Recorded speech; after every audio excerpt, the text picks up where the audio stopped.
हर मुल्क एक दूसरे तो इनसिक्योर है, जंग हमेशा इनसिक्योरिटी चो ही निकलते हैं। यूरोप और अमरीका चाहता है कि यूक्रेन जिहड़ा है वो रशिया का अफगानिस्तान बन जाए। Any country trying to intervene in the Ukraine war will face a lightning fast response. उन्हें कहा जी साडे कोल वो टूल ने जिहदे ते कोई होर फखर नहीं कर सकता कि साडे कोल एक्सक्लूसिव कुछ चीज़ां ने और असी उन्हां नूं जिहड़ा वरतन तो हिचकिचावांगे नहीं, जे लोड़ पई तो असी वरतांगे। 65.9 बिलियन डॉलर जिहड़ा है वो डिफेंस स्पेंडिंग है रशिया की, जिहड़ी कि 4.1% रशिया की टोटल GDP दी है। और ये एक साल दे विच जदों कि ईवन पैंडेमिक चल रहा सी 2.9% इनक्रीज़ है उन्होंने डिफेंस बजट के विच। ध्यान जिहड़ा वो डिफेंस फंडिंग वधाउण वाला है, 2 ट्रिलियन डॉलर तो ज़्यादा था। अमेरिका की स्पेंडिंग जिहड़ी है इस रिपोर्ट के मुताबिक वो 2113 बिलियन डॉलर है, जिहड़ी कि 0.7% जिहड़ी है वो इनक्रीज़ है। रशिया ने ऑलरेडी भी अपना दंद दिखाने शुरू किए ने। उन्होंने पिछे कहा सी भी असी जिहड़ा उन्होंने ही अपना तेल वेचांगे जिहड़े रूबल दे विच, रूबल उन्होंने करंसी है रशिया, सानू पे करनगे। चाइना की सब तो वड्डी, दुनिया की सब तो वड्डी ड्रोन मैन्युफैक्चरिंग कंपनी है चाइना की, और उन्हों का DJI टेक्नोलॉजी कंपनी जिन्हों का रशिया और यूक्रेन दे विच 2020 2.9 बिलियन डॉलर की जिन्होंने ट्रेड की है, उन्होंने अज अपना जिहड़ा सारा कामकार है उन्होंने सस्पेंड कर दिता है। उन्होंने कहा जी असी नहीं चाहते भी किसी का भी हार्म होए। रशिया यूक्रेन क्राइसिस किते ना किते रुकना चाहिए। वर्ल्ड वॉर 3 दियां पॉसिबिलिटीज़ नूं जिहड़ा संजीदा लोग रूल आउट नहीं करते।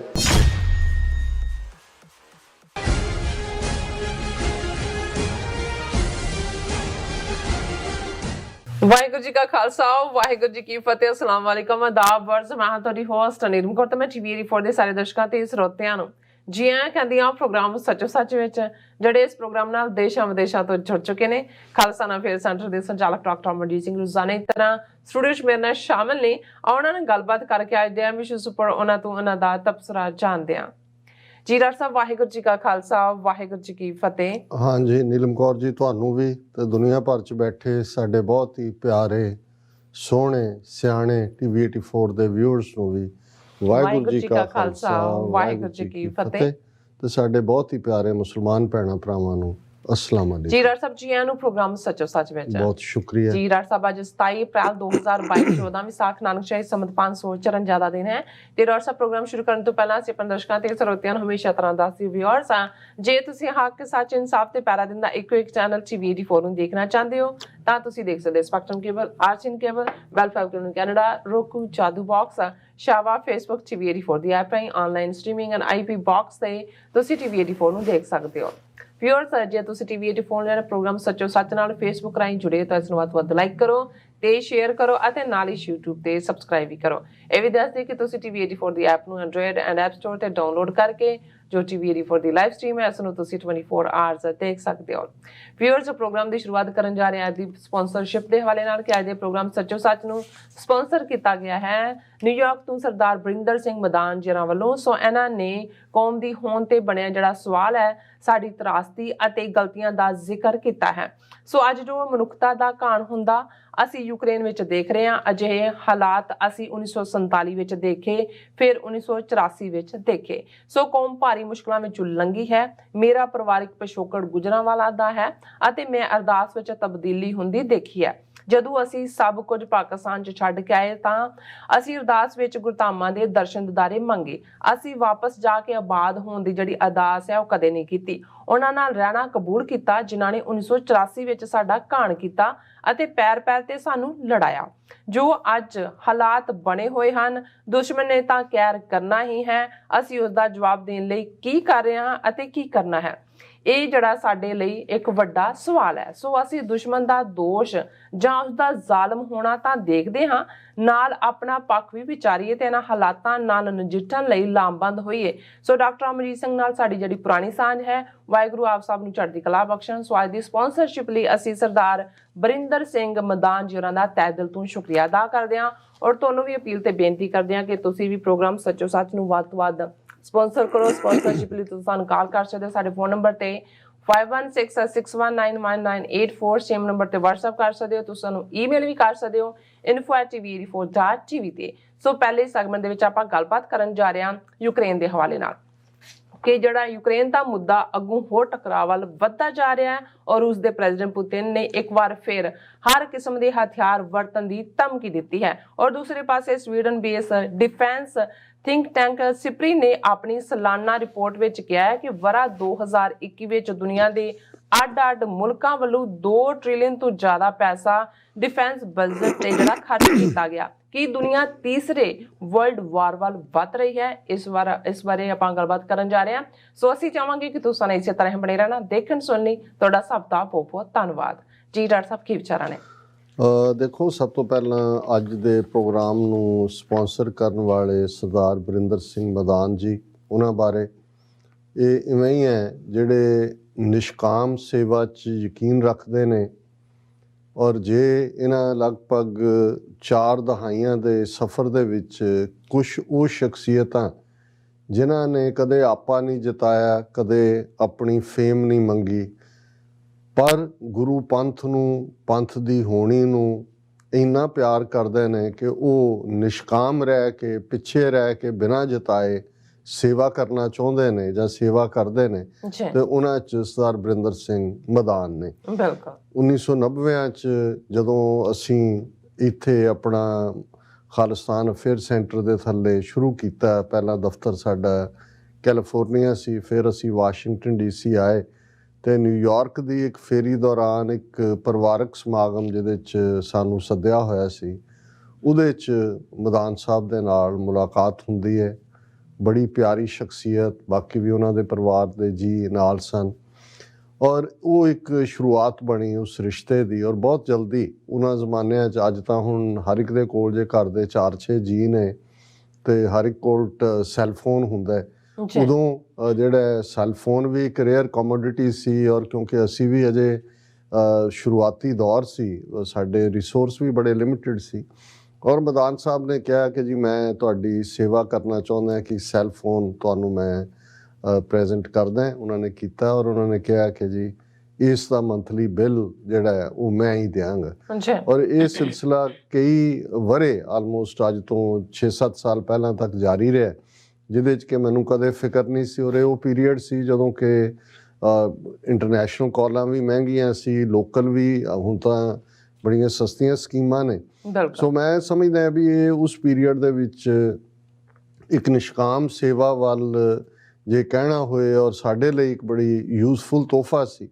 ਔਰ ਇਕੱਲਾ ਇਹ ਨਹੀਂ, ਉਹਨਾਂ ਦੇ ਅੰਦਰ ਜਿਸ ਕਦਰ ਪੰਥ ਦਾ ਪਿਆਰ ਹੈ, ਉਹਨਾਂ ਨੇ ਬੇਸ਼ੱਕ ਉਹ ਸਿੱਖੀ ਸਰੂਪ 'ਚ ਨਹੀਂ ਨੇ, ਲੇਕਿਨ ਉਹਨਾਂ ਨੇ ਹਰ ਸਮਾਗਮ ਜਿੱਥੇ ਵੀ ਪੰਥ ਦੀ ਗੱਲ, ਨਿਊਯਾਰਕ ਸਿੱਖ ਡੇ ਪੈਰੇਡ ਜਾਂ ਦੀਵਾਨਾਂ 'ਚ ਕੇਸਰੀ ਦਸਤਾਰ ਸਜਾ ਕੇ ਆਉਣਾ। ਫਿਰ ਉਹਨਾਂ ਦੇ ਨਾਲ ਪਰਿਵਾਰਕ ਸੰਬੰਧ, ਉਹਨਾਂ ਦੇ ਬਜ਼ੁਰਗ ਜਿਹੜੇ ਹੁਣ ਇਸ ਦੁਨੀਆ 'ਚ ਨਹੀਂ ਨੇ, ਉਹਨਾਂ ਨਾਲ ਮਿਲਣ ਦਾ ਮੌਕਾ ਬਣਿਆ।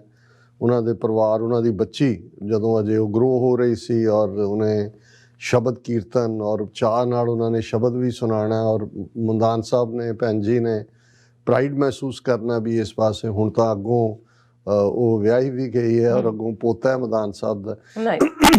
ਸੋ ਉਹਨਾਂ ਦੇ ਬਜ਼ੁਰਗਾਂ ਦੇ ਨਾਲ ਬੈਠ ਕੇ ਵੀ ਜਦੋਂ ਤੁਸੀਂ, ਔਰ ਮੇਰੇ ਲਈ ਹਮੇਸ਼ਾ ਹੀ ਜੇ ਮੈਂ ਇਹ ਕਹਾਂ ਵੀ ਕਿਤਾਬਾਂ ਨਾਲੋਂ ਜ਼ਿਆਦਾ ਜੇ ਮੈਂ ਸਿੱਖਿਆ ਤੇ ਬਜ਼ੁਰਗਾਂ ਦੀ ਸੰਗਤ ਦੇ ਵਿੱਚ ਸਿੱਖਿਆ। ਬਿਲਕੁਲ ਉਹਨਾਂ ਦੇ ਕੋਲ ਜ਼ਿੰਦਗੀ ਦੀ ਕਿਤਾਬ, ਜ਼ਿੰਦਗੀ ਦਾ ਅਨੁਭਵ ਹੁੰਦਾ ਔਰ ਗੁਰਸਿੱਖੀ ਵਿੱਚ ਪੂਰੀ ਤਰ੍ਹਾਂ ਰੰਗੇ ਹੋਏ, ਗੁਰਮਤ ਨੂੰ, ਪੰਥ ਦੀਆਂ ਐਸਪੀਰੇਸ਼ਨਸ ਨੂੰ ਰਿਪਰੈਜ਼ੈਂਟ ਕਰਨ ਵਾਲੇ। ਔਰ ਮਦਾਨ ਸਾਹਿਬ ਬੇਸ਼ੱਕ ਉਹ 60s ਦੇ ਵਿੱਚ ਅਮਰੀਕਾ 'ਚ ਆਏ ਔਰ ਇੱਥੇ ਆ ਕੇ ਉਹਨਾਂ ਨੇ, ਜੇ ਅਸੀਂ ਸਭ ਤੋਂ ਪੁਰਾਣਾ ਗੁਰਦੁਆਰਾ ਇਸ ਏਰੀਆ 'ਚ ਦੇਖਦੇ ਹਾਂ ਤਾਂ ਗੁਰਦੁਆਰਾ ਫਲਸ਼ਿੰਗ, ਉਸ ਦੇ ਉਹਨਾਂ ਬੁਨਿਆਦੀ ਮੈਂਬਰਾਂ 'ਚੋਂ ਸਨ ਜਿਨ੍ਹਾਂ ਨੇ ਗੁਰਦੁਆਰਾ ਸਾਹਿਬ ਦੀ ਸ਼ੁਰੂਆਤ ਕੀਤੀ। ਔਰ ਜਿਵੇਂ ਅੱਜ ਅਮਰਵੀਰ ਸਿੰਘ ਨਾਲ ਗੱਲਬਾਤ 'ਚੋਂ ਦੱਸ ਰਹੇ ਸਨ ਕਿ ਵੀ ਉਹਨਾਂ ਨੇ ਕਿਵੇਂ ਜਦੋਂ ਪਹਿਲਾ ਗੁਰਪੁਰਬ ਮਨਾਇਆ, ਕਿਵੇਂ 10,000 15,000 ਡਾਲਰ ਇਕੱਠਾ ਕੀਤਾ ਹੈ, ਔਰ ਕਿਵੇਂ। ਸੋ ਇਹ ਸਾਡੇ ਉਹ ਸਾਰੇ ਹੀ ਵੀਰ ਨੇ ਜਿਨ੍ਹਾਂ ਨੇ, ਜੇ ਅੱਜ ਅਸੀਂ ਹਜ਼ਾਰਾਂ ਦੇ ਇਕੱਠ ਦੇਖਦੇ ਹਾਂ ਨਗਰ ਕੀਰਤਨਾਂ 'ਚ, ਗੁਰਦੁਆਰੇ ਇਸ ਵੇਲੇ ਟਰਾਈ ਸਟੇਟ 'ਚ 50+ ਹੋਣਗੇ, ਔਰ ਹਰ ਥਾਂ ਸੰਗਤਾਂ ਔਰ ਦੀਵਾਨ ਸਜਦੇ ਨੇ। ਸੋ ਇਹ ਉਸ ਵਿਚਾਰਧਾਰਾ ਦੀ ਨੁਮਾਇੰਦਗੀ ਕਰਦੇ ਨੇ। ਔਰ ਬਹੁਤ ਵਾਰ ਜਦੋਂ ਅਸੀਂ 47 ਦੇ ਦੌਰ ਵੱਲ ਦੇਖਦੇ ਹਾਂ, ਫਿਰ 84 ਦੇ ਦੌਰ ਵੱਲ ਦੇਖਦੇ ਹਾਂ, ਇਹ ਸਾਡੀ ਕੌਮ ਦੀ ਇੱਕ ਵੱਡੀ ਤਰਾਸਦੀ ਹੈ। ਇਹੀ ਨਹੀਂ ਕਿ 1849 ਤੱਕ ਜਿਹੜੀ ਰਾਜ ਭਾਗ ਦੀ ਮਾਲਕ ਸਿੱਖ ਕੌਮ ਸੀ, ਉਹਨੇ ਇੰਨੀਆਂ ਭਾਰੀ ਕੁਰਬਾਨੀਆਂ ਕਰਕੇ ਵੀ ਅੰਗਰੇਜ਼ਾਂ ਤੋਂ ਆਜ਼ਾਦੀ ਦੇ ਲਈ, ਜਦੋਂ ਸਾਡੇ ਕੋਲ ਆਪਸ਼ਨ ਚੋਇਸ ਸੀ, ਅਸੀਂ ਆਪਣਾ ਮੁਲਕ ਨਾ ਲੈ ਕੇ ਅਸੀਂ ਜਿਹੜਾ ਉਹ ਭਾਰਤ ਦੇ ਨਾਲ ਆਪਣੀ ਕਿਸਮਤ ਜੋੜੀ। ਉਸ ਵੇਲੇ ਦੀ ਲੀਡਰਸ਼ਿਪ ਦੇ ਵੱਡੇ ਬਜਰ ਗੁਨਾਹ ਮੈਂ ਅਕਸਰ ਕਹਿੰਦਾ। ਲੇਕਿਨ ਇਸ ਦੇ ਨਾਲ ਹੀ ਜਿਹੜਾ ਇੱਕ ਵੱਡੀ ਟ੍ਰੈਜਡੀ 'ਚੋਂ ਆਲਮੋਸਟ 40% ਜੇ ਉਸ ਵੇਲੇ ਦੀ ਸਿੱਖ ਪੋਪੂਲੇਸ਼ਨ ਦਾ ਕਹਿਣਾ ਹੋਏ, ਜਿਹੜੇ ਲਹਿੰਦੇ ਪੰਜਾਬ ਦੇ ਵਿੱਚ ਸਨ, ਜਾਂ ਜਿਹੜਾ ਨਾਰਥ ਵੈਸਟ ਫਰੰਟੀਅਰ ਪ੍ਰੋਵਿੰਸ ਸੂਬਾ ਸੀ ਉਹਦੇ 'ਚ ਸਨ, ਜਾਂ ਸਿੰਧ ਦੇ ਵਿੱਚ ਸਨ, ਉਹ ਘਰੋਂ ਬੇਘਰ ਹੋਏ। ਕਿੰਨੇ ਵੱਡੇ ਪੈਮਾਨੇ ਦੇ ਉੱਤੇ ਜਿਹੜੀ ਸਿਵਲ ਵਾਰ ਦੋਵੇਂ ਪਾਸੇ, ਦੋਵਾਂ ਪੰਜਾਬਾਂ ਦੇ ਵਿੱਚ ਐਥਨਿਕ ਕਲੀਨਜ਼ਿੰਗ ਦੋਨੋਂ ਪਾਸਿਆਂ ਨੇ ਕੀਤੀ। ਔਰ ਜੋ ਜ਼ੁਲਮਾਂ ਦੀ ਦਾਸਤਾਨ ਹੈ, ਕਿਉਂਕਿ ਮਦਾਨ ਸਾਹਿਬ ਖੁਦ ਉਸ ਪੀਰੀਅਡ, ਜਿਵੇਂ ਉਹਨਾਂ ਨੇ ਦੱਸਿਆ 6-7 ਸਾਲ ਦੇ ਸਨ, ਉਹਨਾਂ ਦੀ ਫੈਮਿਲੀ, ਜਿਵੇਂ ਤੁਸੀਂ ਦੱਸਿਆ ਵੀ ਉਹਨਾਂ ਦਾ ਓਰੀਜਨ ਤਾਂ ਗੁਜਰਾਂਵਾਲਾ ਨਾਲ ਸੰਬੰਧ ਜੁੜਦਾ। ਗੁਜਰਾਂਵਾਲਾ ਉਹ ਪ੍ਰਾਊਡ ਸ਼ਹਿਰ ਹੈ ਜਿੱਥੇ ਮਹਾਰਾਜਾ ਰਣਜੀਤ ਸਿੰਘ ਉਹਨਾਂ ਦੀ ਹੀ ਯਾਦ ਨਾਲ ਨਹੀਂ ਜੁੜਿਆ ਹੋਇਆ 3 ਜਨਰੇਸ਼ਨਾਂ, ਕਿਉਂਕਿ ਗੁਜਰਾਂਵਾਲੇ ਨੂੰ ਪਹਿਲਾਂ ਜਿਹੜੀ ਮਿਸਲ ਸ਼ੁਕਰ ਚੱਕੀ ਹੈ, ਉਸ ਦਾ ਹੈੱਡਕੁਆਰਟਰ ਮਹਾਰਾਜਾ ਰਣਜੀਤ ਸਿੰਘ ਦੇ ਦਾਦਾ ਚੜ੍ਹਤ ਸਿੰਘ, ਸਰਦਾਰ ਚੜ੍ਹਤ ਸਿੰਘ ਨੇ ਗੁਜਰਾਂਵਾਲੇ ਨੂੰ ਬਣਾਇਆ।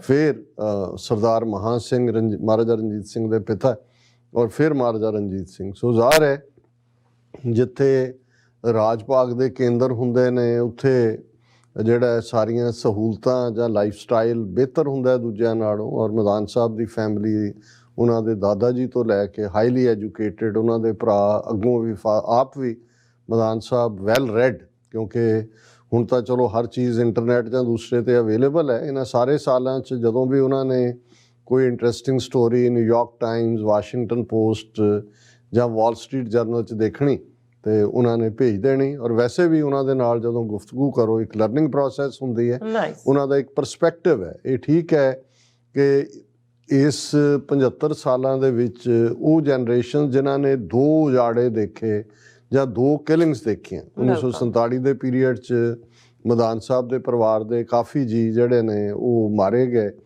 ਔਰ 1984 ਤੱਕ ਪਹੁੰਚਦੇ ਆ ਫਿਰ ਉਹਨਾਂ ਦੇ ਇਵਨ ਇਨ ਲਾਜ਼ ਜਾਂ ਦੂਸਰੇ ਕਾਨਪੁਰ, ਦਿੱਲੀ, ਇਹਦੇ ਨਾਲ ਸੰਬੰਧਿਤ ਉਸ ਦੇ ਵੀ ਉਹ ਵਿਕਟਮ ਬਣੇ। ਸੋ ਉਹ ਜਦੋਂ ਇਹਨਾਂ ਦੋਨੋਂ ਹੀ ਦੌਰਾਂ ਦੀ ਗੱਲ ਕਰਦੇ ਨੇ, ਔਰ ਜਿਹੜੇ ਇਸ ਸਾਰੇ ਪੀਰੀਅਡ ਦੇ ਵਿੱਚ ਟਾਇਰੈਂਟਸ ਦੀ ਜਦੋਂ ਅਸੀਂ ਗੱਲ ਕਰਦੇ ਤੇ ਕਈ ਵਾਰ ਇਸ ਗੱਲ ਨੂੰ ਸਮਝਣਾ ਪੈਂਦਾ ਹੈ ਕਿ ਭਾਈ ਅਸੀਂ ਅੱਜ ਜਿਹੜੀ ਜਨਰੇਸ਼ਨ ਪੋਸਟ 47 ਹੈ, ਉਹ ਇੱਕ ਆਪਣਾ ਪਰਸਪੈਕਟਿਵ ਰੱਖਦੀ ਹੈ। ਅਸੀਂ ਗੱਲ ਕਰਨ ਲੱਗੇ ਹਾਂ ਪੋਲੀਟੀਕਲ ਜਿਹੜੀ ਰਿਐਲਿਟੀ ਹੈ, ਗਰਾਊਂਡ ਰਿਐਲਿਟੀ, ਉਸ ਨੂੰ ਵੀ ਧਿਆਨ 'ਚ ਰੱਖਦੇ ਹਾਂ। ਪਰ ਕੁਛ ਚੀਜ਼ਾਂ ਜਿਨ੍ਹਾਂ ਨਾਲ ਇਮੋਸ਼ਨ ਜੁੜੀ ਹੁੰਦੀ ਹੈ, ਤੁਹਾਡੀਆਂ ਯਾਦਾਂ, ਤੁਹਾਡੇ ਉਹ ਪਾਸਟ ਜਿਹੜਾ ਤੁਹਾਨੂੰ ਬਾਰ-ਬਾਰ ਆਉਂਦਾ ਹੈ, ਉਸ ਦੇ ਵਿੱਚ ਜਿਹੜਾ ਕਈ ਵਾਰ ਜਿਹੜੀ ਇੱਕ ਸਾਰੀ ਇਸ਼ੂ ਦੀ ਗੱਲ ਹੈ ਉਹ ਇੱਕ ਹੋਰ ਪਾਸੇ ਵੀ ਜਾਂਦੀ ਹੈ।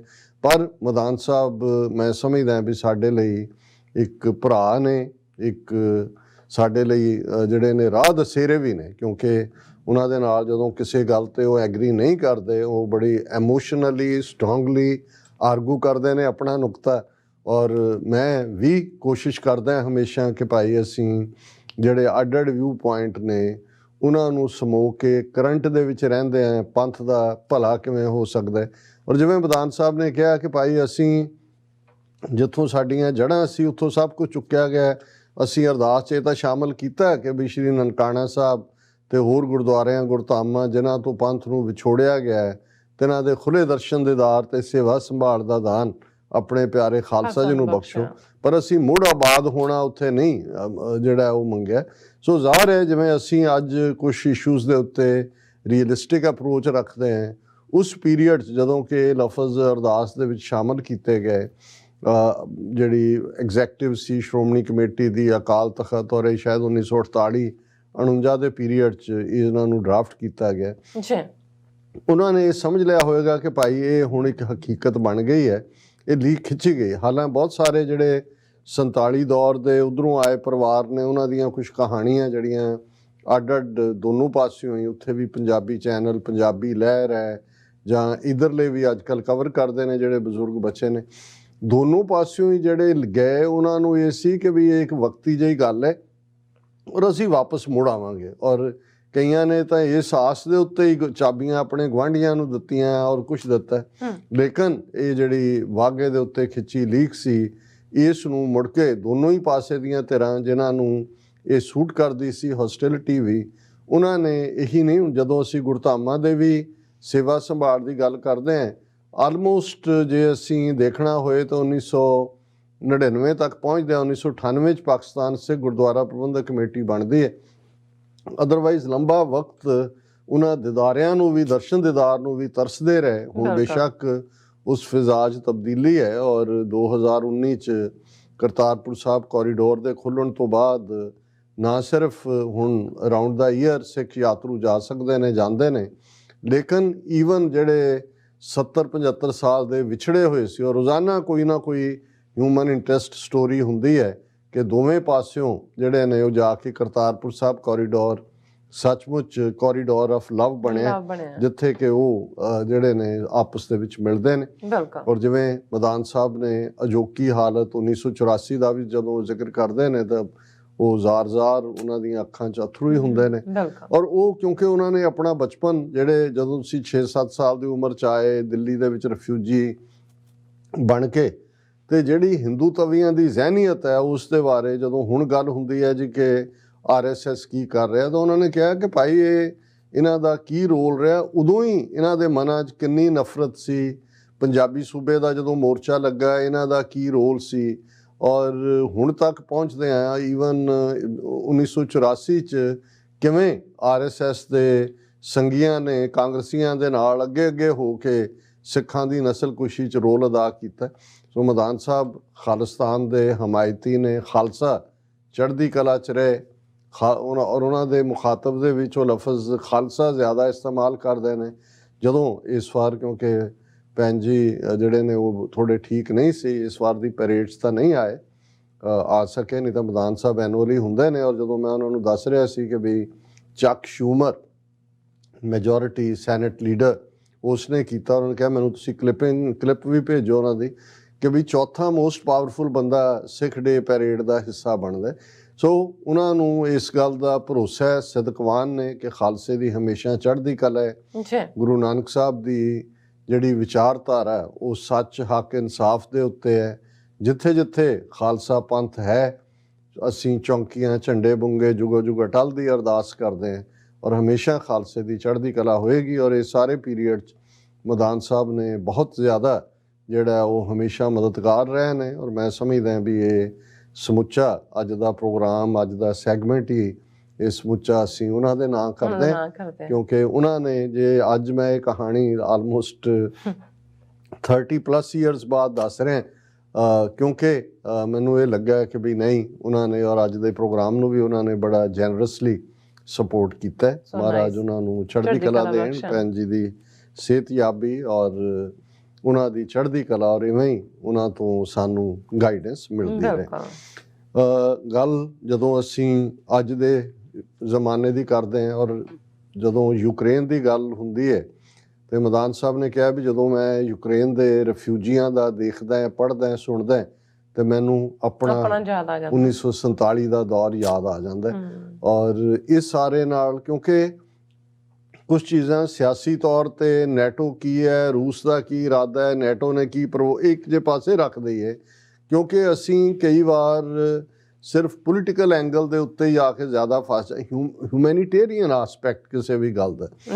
ਹੁਣ ਗਲਤੀ ਕਿਹਦੀ ਹੈ ਕਿਹਦੀ ਨਹੀਂ, ਇਹ ਡਿਬੇਟੇਬਲ ਹੋ ਸਕਦਾ ਹੈ, ਲੇਕਿਨ 11 ਮਿਲੀਅਨ ਲੋਕ ਆਪਣੇ ਘਰਾਂ ਤੋਂ ਉਜੜੇ, ਛੋਟੇ ਛੋਟੇ ਬੱਚੇ, ਬੀਬੀਆਂ, ਸਿਰਾਂ ਦੇ ਉੱਤੇ ਆ ਕੇ ਜਿਹੜੀਆਂ ਨੇ ਮਿਜ਼ਾਈਲਾਂ ਡਿੱਗ ਰਹੀਆਂ ਨੇ, ਉਹ ਪੂਰੀ ਤਰ੍ਹਾਂ, ਜਿਹਦੇ ਲਈ ਲਫ਼ਜ਼ 47 ਦੀ ਕੋਈ ਦੇਸ਼ ਵੰਡ ਕਹਿੰਦਾ ਹੈ, ਕੋਈ ਉਸ ਨੂੰ ਲੇਕਿਨ ਮੈਨੂੰ ਸਭ ਤੋਂ ਜਿਹੜਾ ਪ੍ਰੋਪਰ ਲਫ਼ਜ਼ ਲੱਗਦਾ ਔਰ ਦੋਵੇਂ ਪੰਜਾਬਾਂ 'ਚ ਵਰਤਿਆ ਜਾਂਦਾ ਹੈ ਕਿ ਜਦੋਂ 47 ਦਾ ਉਜਾੜਾ ਪਿਆ। ਅੱਛਾ, ਵਾਕਿਆ ਹੀ ਉਜੜਨ ਵਾਲੀ, ਉਜੜਨਾ ਇਹੀ ਹੁੰਦਾ ਹੈ ਵੀ ਤੁਹਾਡੇ ਪੱਲੇ ਕੁਝ ਵੀ ਨਹੀਂ, ਕੁਝ ਨਹੀਂ, ਤੁਸੀਂ ਆਪਣੇ ਪਰਿਵਾਰਾਂ ਦੇ ਜੀ ਗਵਾਏ, ਆਪਣੇ ਤਿੰਨਾਂ ਕੱਪੜਿਆਂ 'ਚ ਮੰਦ ਹਾਲੀ ਦੇ ਵਿੱਚ ਜਿੱਥੇ ਆ ਕੇ ਬੈਠੇ ਉੱਥੇ ਵੀ ਤੁਹਾਡਾ ਕੋਈ ਥੌ ਟਿਕਾਣਾ ਨਹੀਂ।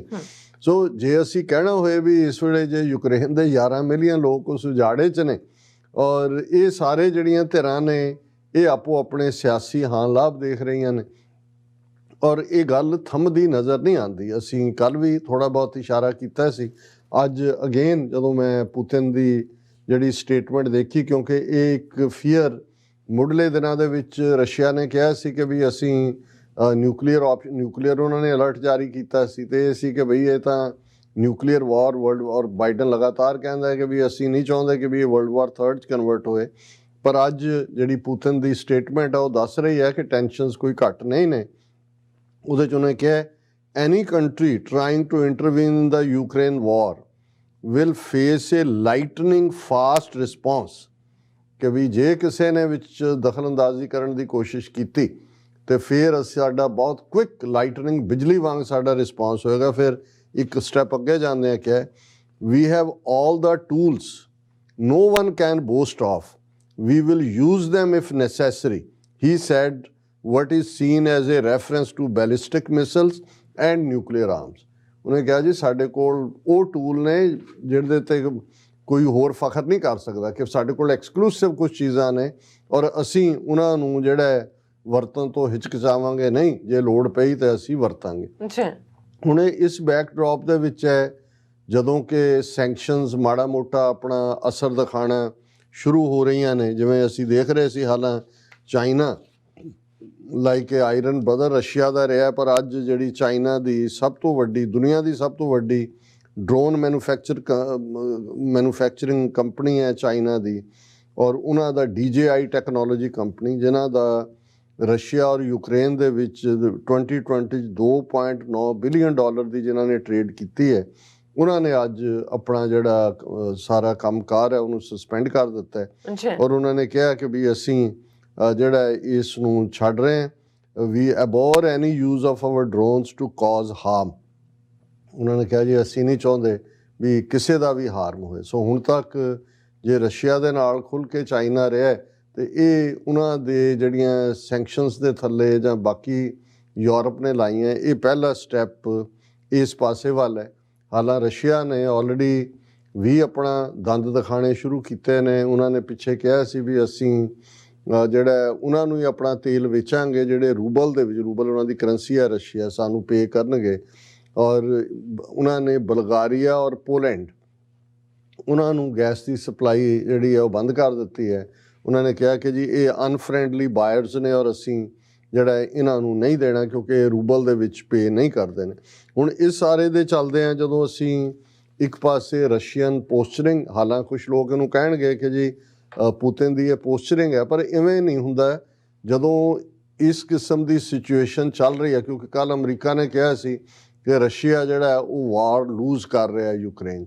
ਲੂਜ਼ਿੰਗ ਕੀ ਹੈ, ਅੱਜ ਹੀ ਆਫਿਸ 'ਚ ਇੱਕ ਵੀਰ ਨਾਲ ਡਿਸਕਸ਼ਨ ਹੋ ਰਹੀ ਸੀ, ਉਹਨਾਂ ਨੇ ਕਿਹਾ ਜੀ ਕਿਸ ਪਾਸੇ ਜਾ ਰਹੀ ਹੈ। ਮੈਂ ਕਿਹਾ ਜੀ ਇਹ ਯੂਰਪ ਔਰ ਅਮਰੀਕਾ ਚਾਹੁੰਦਾ ਹੈ ਕਿ ਯੂਕਰੇਨ ਜਿਹੜਾ ਹੈ ਉਹ ਰਸ਼ੀਆ ਦਾ ਅਫਗਾਨਿਸਤਾਨ ਬਣ ਜਾਏ ਔਰ ਜਿਹਦੀਆਂ ਪੋਸੀਬਿਲਿਟੀਜ਼ ਹੋ ਸਕਦੀਆਂ ਨੇ, ਕਿਉਂਕਿ ਰਸ਼ੀਆ ਦੀ ਕੋਈ ਬਹੁਤ ਸਟਰੋਂਗ ਇਕੋਨਮੀ ਨਹੀਂ ਹੈ, $1.1 ਟ੍ਰਿਲੀਅਨ ਦੀ ਇਕੋਨਮੀ ਹੈ ਔਰ ਸੈਂਕਸ਼ਨਸ ਹੌਲੀ ਹੌਲੀ ਹੁਣ ਤਾਂ ਉਸ ਦੀ ਕਿਉਂਕਿ ਰੈਵਨਿਊ ਵਧਿਆ, ਆਇਲ ਦੀਆਂ ਪ੍ਰਾਈਸਿਸ ਅਪ ਗਈਆਂ ਔਰ ਇੰਡੀਆ ਵਰਗੇ ਮੁਲਕ ਔਰ ਦੂਸਰੇ ਖਰੀਦ ਰਹੇ ਨੇ, ਹੋਰ ਵੀ ਜਿਹੜੇ ਮਿਡਲ ਈਸਟ ਦੇ ਮੁਲਕ ਨੇ। ਲੇਕਿਨ ਇਹ ਸਿਚੁਏਸ਼ਨ ਜਿਹੜੀ ਹੈ ਉਹ ਬਹੁਤੀ ਦੇਰ ਰਹਿਣੀ ਨਹੀਂ ਹੈ, ਆਪਣਾ ਅਸਰ ਹੋਣਾ ਸ਼ੁਰੂ ਹੁੰਦਾ। ਅਤੇ ਜਦੋਂ ਇਹਨਾਂ ਹਾਲਾਤਾਂ 'ਚ ਜਦੋਂ ਕੋਈ ਪੁਸ਼ ਟੂ ਦਾ ਵਾਲ ਹੁੰਦਾ ਅਤੇ ਇਹ ਡਿਕਟੇਟਰ ਮਾਈਂਡਸੈਟ, ਆਟੋਕਰੈਟ ਲੋਕ, ਇਹ ਡਾਇਨੈਸਟੀ 'ਚ ਯਕੀਨ ਰੱਖਣ ਵਾਲੇ ਲੋਕ ਜਾਂ ਆਪਣੇ ਆਪ 'ਚ ਆਪਣੀ ਤਾਕਤ ਨੂੰ ਜਿਹੜਾ ਉਹ ਚੈਲੰਜ ਨਾ ਸਹਾਰ ਸਕਣ ਵਾਲੇ ਲੋਕ ਕਿਸੇ ਪਾਸੇ ਵੀ ਜਾ ਸਕਦੇ ਨੇ। ਲੇਕਿਨ ਧਿਆਨ ਇਸ ਪਾਸੇ ਨਹੀਂ ਹੈ। ਧਿਆਨ ਜਿਹੜਾ ਉਹ ਡਿਫੈਂਸ ਫੰਡਿੰਗ ਵਧਾਉਣ ਵਾਲਾ ਹੈ, $2 ਟ੍ਰਿਲੀਅਨ ਤੋਂ ਜ਼ਿਆਦਾ ਦਾ, ਔਰ ਅੱਗੋਂ ਇਸ ਦੇ ਵਿੱਚ ਡੀਟੇਲਸ ਨੇ ਕਿ ਬਈ ਇਹ ਜਿਹੜੀ ਹੈ 7ਵਾਂ ਕੰਸੀਕਿਊਟਿਵ ਸਾਲ ਹੈ ਜਿਹਦੇ 'ਚ ਕਿ ਇਹ ਸਪੈਂਡਿੰਗ ਵਧੀ ਹੈ ਔਰ ਇਸ ਦੇ ਵਿੱਚ ਸਭ ਤੋਂ ਜ਼ਿਆਦਾ ਜਿਹੜੀ ਹੈ ਉਹ ਅਮਰੀਕਾ ਨੇ ਇਸ ਦੇ ਵਿੱਚ ਸਪੈਂਡਿੰਗ ਕੀਤੀ ਹੈ। ਅਮਰੀਕਾ ਦੀ ਸਪੈਂਡਿੰਗ ਜਿਹੜੀ ਹੈ ਇਸ ਰਿਪੋਰਟ ਦੇ ਮੁਤਾਬਕ ਉਹ 2113 ਬਿਲੀਅਨ ਡਾਲਰ ਹੈ, ਜਿਹੜੀ ਕਿ 0.7% ਜਿਹੜੀ ਹੈ ਉਹ ਇਨਕਰੀਜ਼ ਹੈ।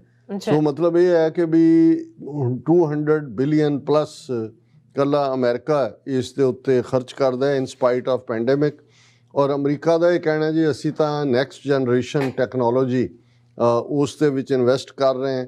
ਹੁਣ ਇਸ ਤੋਂ ਬਾਅਦ ਨੰਬਰ 2 ਦੇ ਉੱਤੇ ਰਸ਼ੀਆ ਹੈ, ਜਿਸ ਦਾ 65.9 ਬਿਲੀਅਨ ਡਾਲਰ ਜਿਹੜਾ ਹੈ ਉਹ ਡਿਫੈਂਸ ਸਪੈਂਡਿੰਗ ਹੈ ਰਸ਼ੀਆ ਦੀ, ਜਿਹੜੀ ਕਿ 4.1% ਰਸ਼ੀਆ ਦੀ ਟੋਟਲ GDP ਦੀ ਹੈ। ਔਰ ਇਹ ਇੱਕ ਸਾਲ ਦੇ ਵਿੱਚ ਜਦੋਂ ਕਿ ਈਵਨ ਪੈਂਡੇਮਿਕ ਚੱਲ ਰਿਹਾ ਸੀ 2.9% ਇਨਕਰੀਜ਼ ਹੈ ਉਹਨਾਂ ਦੇ ਡਿਫੈਂਸ ਬਜਟ ਦੇ ਵਿੱਚ। ਹੁਣ ਅਸੀਂ ਚਾਈਨਾ ਵੱਲ ਆਉਂਦੇ ਹਾਂ। ਚਾਈਨਾ 293 ਬਿਲੀਅਨ ਡਾਲਰ ਜਿਹੜਾ ਹੈ ਉਹ ਡਿਫੈਂਸ ਦੇ ਉੱਤੇ ਸਪੈਂਡ ਕਰਦਾ ਹੈ ਔਰ ਉਹ ਪਿਛਲੇ ਸਾਲ ਨਾਲੋਂ 4.7% ਇਨਕਰੀਜ਼ ਹੈ। ਔਰ ਇਕੱਲਾ ਪਿਛਲੇ ਸਾਲ ਨਾਲੋਂ ਨਹੀਂ, ਪਿਛਲੇ 27 ਸਾਲ ਤੋਂ ਚਾਈਨਾ ਦਾ ਜਿਹੜਾ ਡਿਫੈਂਸ ਬਜਟ ਹੈ ਉਹ ਲਗਾਤਾਰਤਾ ਨਾਲ ਵੱਧ ਰਿਹਾ ਔਰ ਹੁਣ ਇਸ ਵੇਲੇ 293 ਬਿਲੀਅਨ ਡਾਲਰ ਜਿਹੜਾ ਚਾਈਨਾ ਦੀ ਸਪੈਂਡਿੰਗ ਹੈ। ਇੰਡੀਆ, ਹੁਣ ਤੁਸੀਂ ਇੰਡੀਆ ਦਾ ਅੰਦਾਜ਼ਾ ਲਾਓ, ਜਿੱਥੇ 40% ਤੋਂ ਜ਼ਿਆਦਾ ਲੋਕ ਬਿਲੋ ਦਾ ਪਾਵਰਟੀ ਲਾਈਨ ਨੇ। ਲੈਂਸੈਟ ਦੀ ਰਿਪੋਰਟ ਜਿਹੜੀ ਡਾਟਾ ਉਹਨਾਂ ਦਾ ਸੀ, ਉਹਦੇ ਮੁਤਾਬਕ ਕੋਵਿਡ ਦੇ ਚੱਲਦੇ ਆ 40 ਤੋਂ 45 ਲੱਖ ਲੋਕ ਭਾਰਤ ਦੇ ਵਿੱਚ ਮਰੇ ਨੇ। ਸਭ ਤੋਂ ਜ਼ਿਆਦਾ ਕੈਜੂਅਲਟੀਜ਼ ਡੈਥਸ ਜਿਹੜੀਆਂ ਨੇ ਉਹਦੇ 'ਚ ਹੋਈਆਂ ਨੇ।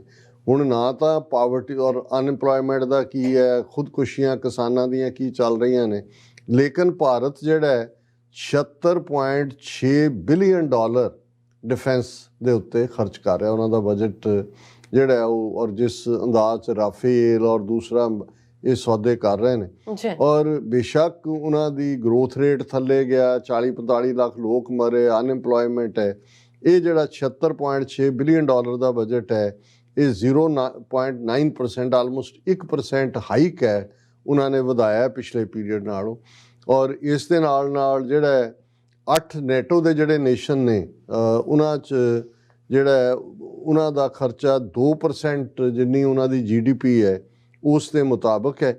ਔਰ ਜਾਪਾਨ ਜਿਹੜਾ ਉਹ ਵੀ 54 ਬਿਲੀਅਨ ਡਾਲਰ, ਹਾਲਾਂਕਿ ਜਾਪਾਨ ਦੀ ਇਕੋਨਮੀ ਕਾਫੀ ਸਟਰੋਂਗ ਇਕੋਨਮੀ ਹੈ ਔਰ ਉਹਨਾਂ ਦੇ ਕੋਲ ਨਿਊਕਲੀਅਰ ਹਥਿਆਰ ਨਹੀਂ ਨੇ, ਲੇਕਿਨ ਫਿਰ ਵੀ ਉਹਨਾਂ ਨੇ ਵੀ 54 ਬਿਲੀਅਨ ਡਾਲਰ ਖਰਚ ਕਰਦੇ ਨੇ। ਔਰ ਹੁਣ ਈਵਨ ਕਿਉਂਕਿ ਸੈਕੰਡ ਵਰਲਡ ਵਾਰ ਤੋਂ ਬਾਅਦ ਜਿਹੜਾ ਸਮਝੌਤਾ ਜਾਪਾਨ ਦੇ ਉੱਤੇ ਅਮਰੀਕੀ ਡਿਫੈਂਸ ਅੰਬਰੇਲਾ 50,000 ਤੋਂ ਜ਼ਿਆਦਾ ਅਮਰੀਕੀ ਸੋਲਜਰ ਜਾਪਾਨੀ ਆਈਲੈਂਡਸ ਦੇ ਉੱਤੇ ਨੇ। ਲੇਕਿਨ ਜੋ ਕੁਛ ਰਸ਼ੀਆ ਨੇ ਯੂਕਰੇਨ ਦੇ ਨਾਲ ਕੀਤਾ, ਕਿਉਂਕਿ ਯੂਕਰੇਨ ਦੇ ਕੋਲ ਨਿਊਕਲੀਅਰ ਹਥਿਆਰ ਸੀ, ਉਹਨਾਂ ਨੇ ਗਿਵ ਅਪ ਕੀਤੇ on the assurance of America, Russia and ਦੂਜਾ। ਤੇ ਹੁਣ ਜਾਪਾਨ ਇਹ ਸੋਚ ਰਿਹਾ ਕਿ ਵੀ ਜੇ ਇਸ ਪਾਸੇ ਹੀ ਜਾਣਾ ਤੇ ਹੋ ਸਕਦਾ ਹੈ ਜਾਪਾਨ ਆਉਣ ਵਾਲੇ ਪੀਰੀਅਡ 'ਚ ਨਿਊਕਲੀਅਰ ਵੈਪਨ ਡਿਵੈਲਪ ਕਰਨ ਦੇ ਬਾਰੇ ਸੋਚੇ। ਸੋ ਔਰ ਉਹ ਆਲਰੇਡੀ ਉੱਥੇ ਇਹਨਾਂ ਦੀ ਸੀਰੀਅਸ ਚੱਲ ਰਹੀ ਹੈ ਵਿਚਾਰ। ਜਰਮਨੀ ਜਿਹੜਾ ਸੈਕੰਡ ਵਰਲਡ ਵਾਰ 'ਚ ਇੱਕ ਸਫਰਰ ਸੀ, ਕਿਉਂਕਿ ਉਹਨਾਂ ਨੇ ਹੀ ਪੰਗਾ ਲਿਆ ਸੀ ਹਿਟਲਰ ਦੇ ਥੱਲੇ, ਇਸ ਲਈ ਉਹਨਾਂ ਨੂੰ ਵੀ ਬਹੁਤ ਸਾਰਾ ਜੁਰਮਾਨਾ, ਪਾਬੰਦੀਆਂ ਔਰ ਸਿਕਿਉਰਿਟੀ ਅੰਬਰੇਲਾ ਬਹੁਤਾ ਉੱਠਣ ਨਹੀਂ ਦਿੱਤਾ ਗਿਆ। ਲੇਕਿਨ ਇਹਦੇ ਬਾਵਜੂਦ ਜਰਮਨੀ ਜਿਹੜਾ ਹੈ ਉਹ 56 ਬਿਲੀਅਨ ਡਾਲਰ ਜਿਹੜਾ ਹੈ ਕੁੱਲ ਮਿਲਾ ਕੇ ਇਹਦੇ 'ਤੇ ਖਰਚ ਕਰਦਾ ਹੈ।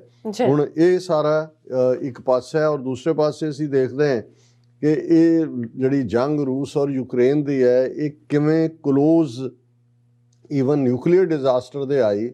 ਇਹ ਨਹੀਂ ਕਿ ਵੀ ਕਿਸੇ ਨੇ ਨਿਊਕਲੀਅਰ ਮਿਸਾਈਲਾਂ ਜਾਂ ਦੂਸਰੀਆਂ ਫਾਇਰ ਕੀਤੀਆਂ। ਜਦੋਂ ਰਸ਼ੀਆ ਨੇ ਚਰਨੋਬਿਲ ਦੇ ਉੱਤੇ ਅਟੈਕ ਕੀਤਾ, ਚਰਨੋਬਿਲ ਨਿਊਕਲੀਅਰ ਪਲਾਂਟ 'ਤੇ, ਹੁਣ ਅਸੀਂ ਜਦੋਂ ਸਕੂਲੀ ਡੇਜ਼ ਦੇ ਵਿੱਚ ਗਰੋ ਵੀ ਹੋ ਰਹੇ ਸੀ, ਕਾਲਜ ਡੇਜ਼ ਰਾਦਰ, ਤੇ ਇੱਕ ਖਬਰ ਦੁਨੀਆ ਭਰ 'ਚ ਸੀ ਕਿ ਚਰਨੋਬਿਲ ਦੇ ਵਿੱਚ ਨਿਊਕਲੀਅਰ ਐਕਸੀਡੈਂਟ ਹੋਇਆ ਔਰ ਉਹ ਡੇਟ ਸੀ 36 ਸਾਲ ਪਹਿਲਾਂ 26 ਅਪ੍ਰੈਲ 1986 ਦੀ ਔਰ ਹਜ਼ਾਰਾਂ ਲੋਕ ਮਾਰੇ ਗਏ। ਔਰ ਅਜੇ ਤੱਕ ਵੀ ਜਿਹੜਾ ਜਦੋਂ ਇਹ ਹੁੰਦਾ ਕਿ ਨਿਊਕਲੀਅਰ ਦੇ ਕੀ ਅਸਰ ਹੋ ਸਕਦੇ ਨੇ, ਚਰਨੋਬਿਲ ਕੁਦਰਤੀ ਐਕਸੀਡੈਂਟ ਸੀ ਨਿਊਕਲੀਅਰ, ਔਰ ਲੇਕਿਨ ਉਹਨੇ ਦੁਨੀਆ ਨੂੰ ਦੱਸ ਦਿੱਤਾ ਕਿ ਵੀ ਨਿਊਕਲੀਅਰ ਵਾਰ ਦਾ ਮਤਲਬ ਕੀ ਹੋਏਗਾ।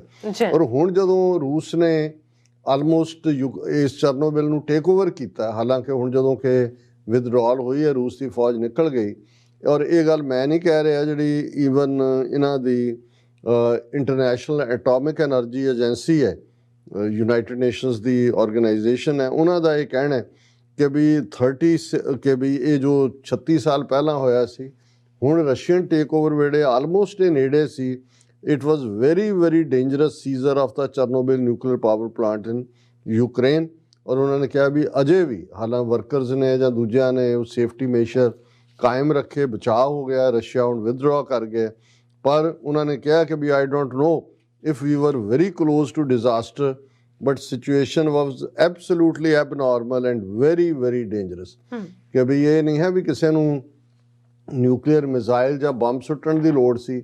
ਚਰਨੋਬਿਲ ਤੇ ਜਿਵੇਂ ਇਹਨਾਂ ਨੇ ਅਟੈਕ ਕੀਤਾ, ਜੇ ਥੋੜ੍ਹਾ ਬਹੁਤ ਵੀ ਉਹ ਸਾਰਾ ਜਿਹੜਾ ਅੰਦਰੋਂ ਜਿਹੜਾ ਗਾਰਡ ਸਿਸਟਮ ਹੈ ਉਹ ਲੂਜ਼ ਹੁੰਦਾ ਹੈ ਤੇ ਦੁਨੀਆ ਦੇ ਵਿੱਚ ਇਹ, ਕਿਉਂਕਿ ਜਦੋਂ ਅਸੀਂ ਹੀਰੋਸ਼ੀਮਾ ਨਾਗਾਸਾਕੀ ਦੀ ਗੱਲ ਕਰਦੇ ਹਾਂ ਐਟਮ ਬੰਬਸ ਦੀ, ਉਹ ਤਾਂ ਬੜੇ ਕਰੂਡ ਜਿਹੇ ਫਾਰਮ 'ਚ, ਛੋਟੇ ਜਿਹੇ ਫਾਰਮ 'ਚ ਸੀ। ਹੁਣ ਜਿਸ ਕਿਸਮ ਦਾ ਫਾਈਨਡ ਰਿਫਾਈਨਡ ਨਿਊਕਲੀਅਰ ਬੰਬਸ ਨੇ, ਔਰ ਪਾਰਟਿਕੂਲਰਲੀ ਜਿਹੜੀਆਂ ਨਿਊਕਲੀਅਰ ਮਿਸਲਸ ਜਿਨ੍ਹਾਂ ਨੂੰ ਟੈਕਟੀਕਲ ਵੈਪਨ ਕਿਹਾ ਜਾਂਦਾ, ਉਹ ਨਿਊਕਲੀਅਰ ਟਿਪਡ ਨੇ, ਉਹ ਤਾਂ ਬੜੀਆਂ ਪ੍ਰੀਸਾਈਜ਼ ਜਿੱਥੇ ਜਿੱਥੇ ਜਾਣਗੀਆਂ ਉਹ ਤਾਂ ਇੱਕ ਸਿਰੇ ਤੋਂ ਦੂਸਰੇ ਸਿਰੇ ਤੱਕ ਇੰਟਰਕੰਟੀਨੈਂਟਲ ਬੈਲਿਸਟਿਕ ਮਿਸਲਸ ਵੀ ਅਵੇਲੇਬਲ ਨੇ।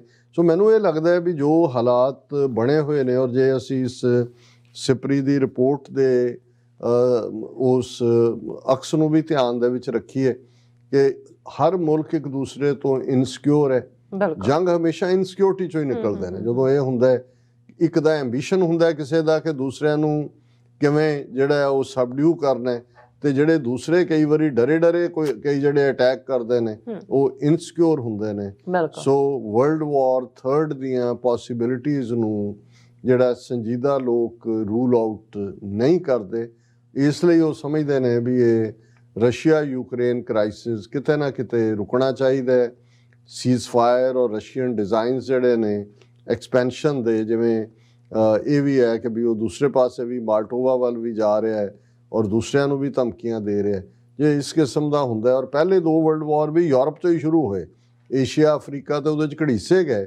ਸੋ ਅਸੀਂ ਤਾਂ ਜਦੋਂ ਇਸ ਪਾਸੇ ਵੱਲ ਦੇਖਦੇ ਹਾਂ ਤੇ ਫਿਰ ਸਾਡਾ ਧਿਆਨ ਗੁਰੂ ਅਮਰਦਾਸ ਜੀ ਦੇ ਫਰਮਾਨ, ਉਹਨਾਂ ਦੀ ਅਰਦਾਸ, ਉਹਨਾਂ ਦੀ ਦੁਆ ਵੱਲ ਜਾਂਦਾ ਹੈ ਕਿ ਜਗਤ ਜਲੰਦਾ ਰੱਖ ਲੈ ਆਪਣੀ ਕਿਰਪਾ ਧਾਰ, ਜਿਤ ਦੁਆਰੈ ਉਭਰੈ ਤਿਤੈ ਲਿਹੁ ਉਬਾਰ। ਜੀ ਰਾਜ ਸਾਹਿਬ, ਤੁਹਾਡਾ ਬਹੁਤ ਬਹੁਤ ਸ਼ੁਕਰੀਆ। ਤੁਸੀਂ ਆਪਣੇ ਵਿਚਾਰ ਸਾਡੇ ਦਰਸ਼ਕਾਂ ਨਾਲ ਸਾਂਝੇ ਕੀਤੇ ਨੇ। ਸੋ ਇੱਥੇ ਲੈਣੇ ਬ੍ਰੇਕ, ਔਰ ਬ੍ਰੇਕ ਤੇ ਜਾਣ ਤੋਂ ਪਹਿਲਾਂ ਅਸੀਂ ਆਪਣੇ ਦਰਸ਼ਕਾਂ ਤੇ ਸਰੋਤਿਆਂ ਨੂੰ ਅਪੀਲ ਦੀ ਬੇਨਤੀ ਕਰਦੇ ਵਿਊਅਰਸ ਹਾਂ, ਜਿਸ ਤਰ੍ਹਾਂ ਕਿ ਤੁਸੀਂ ਜਾਣਦੇ ਹੋ ਕਿ ਟੀਵੀ 84 ਇੱਕ ਪੰਥਕ ਚੈਨਲ ਹੈ, ਔਰ ਟੀਵੀ 84 ਦੀ ਚੜ੍ਹਦੀ ਕਲਾ ਲਈ ਵੱਧ ਤੋਂ ਵੱਧ ਡੋਨੇਟ ਕਰੋ। ਡੋਨੇਟ ਕਰਨ ਲਈ ਸਾਡੀ ਵੈਬਸਾਈਟ tv84.tv ਤੇ ਜਾ ਕੇ ਪੇਪਲ ਦੀ ਵਰਤੋਂ ਕਰਕੇ 1 ਟਾਈਮ ਡੋਨੇਟ ਕਰ ਸਕਦੇ ਹੋ, ਮੰਥਲੀ ਡੋਨੇਟ ਵੀ ਕਰ ਸਕਦੇ ਹੋ। ਤੁਸੀਂ ਟੀਵੀ 84 ਦੇ ਨਾਮ ਤੇ ਚੈੱਕ ਬਣਾ ਕੇ ਸਾਨੂੰ ਮੇਲ ਵੀ ਕਰ ਸਕਦੇ ਹੋ ਸਾਡੇ ਇਸ ਪਤੇ ਤੇ 36-01 37th Avenue, Long Island city, New York 11101 USA, ਜਾਂ ਫਿਰ ਤੁਸੀਂ ਸਾਨੂੰ ਫੋਨ ਰਾਹੀਂ ਵੀ ਸੰਪਰਕ ਕਰ ਸਕਦੇ ਸਾਡੇ ਫੋਨ ਨੰਬਰ ਤੇ 5166191984। ਤੁਸੀਂ ਸਾਨੂੰ ਈਮੇਲ ਵੀ ਕਰ ਸਕਦੇ ਹੋ info@tv84.tv ਤੇ।